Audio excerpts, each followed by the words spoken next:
चल दादा एक मला मिनिट. मी सांगितलेलं ना दादा, तुमची कलाकृतीमध्ये ना अशी मूर्ती दाखवा तिचे डोळे, नाक, नक्षी असं काहीच नाही बघितलं आम्ही, आणि आम्हाला एका लुक मध्ये आवडेल. ही बघा, ही ती कलाकृती.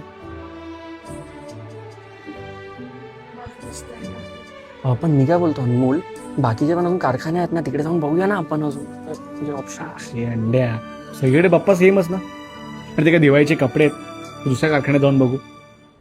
आणि मेन म्हणजे बाप्पा जेव्हा आपल्या घरी विराजमान होतात, पैसा संपत्ती बघून नाही येत ना. ही मूर्ती फायनल करा. अरे पण त्यांना तू विचारला नाहीस किती पैसे आणि काहीतरी म्हणजे. अरे तू हे विसरतोस का की तूही एक कलाकार आहेस.